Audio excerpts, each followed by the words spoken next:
Customs duty কমানো হয়েছে। আগে ছিল 25% কাস্টম ডিউটি, এখন দিতে হবে 10%।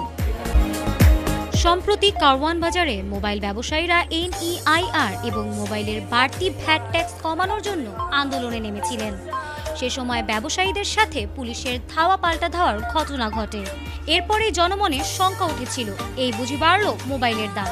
তবে এবার মোবাইল ফোন ব্যবহারকারীদের জন্য বিরাট সুখবর দিল অন্তর্বর্তী সরকার।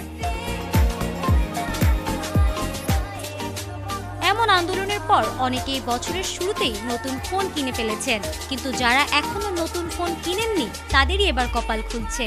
হয়তো তারা এখন কম বাজেটেই কিনতে পারবেন পছন্দের ফোন।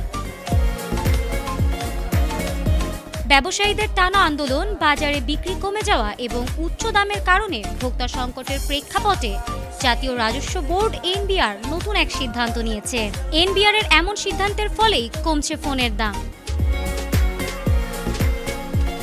এনবিআর এর জারি করা প্রজ্ঞাপন অনুযায়ী জানা গেছে, সম্পূর্ণ প্রস্তুত মোবাইল ফোন আমদানিতে কাস্টমস ডিউটি 25% থেকে কমিয়ে 10% করা হয়েছে।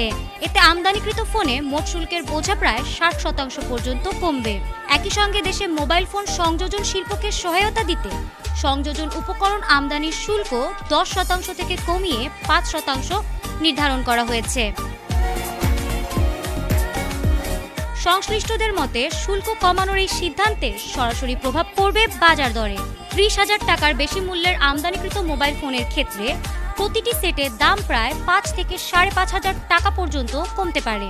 আর দেশে সংযোজিত ফোনের দাম গড়ে 1,500 টাকা পর্যন্ত কমার সম্ভাবনা রয়েছে।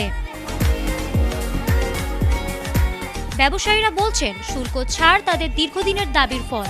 তবে ভোক্তা পর্যায়ে এই সুবিধা কতটা দ্রুত ও পুরোপুরি পৌঁছায় তা নির্ভর করবে বাজার তদারকি ও সরবরাহ ব্যবস্থার উপর। এখন শুল্ক ছাড়ের প্রভাব বাস্তবে কতটা প্রতিফলিত হয় সেদিকে নজর বাজারের।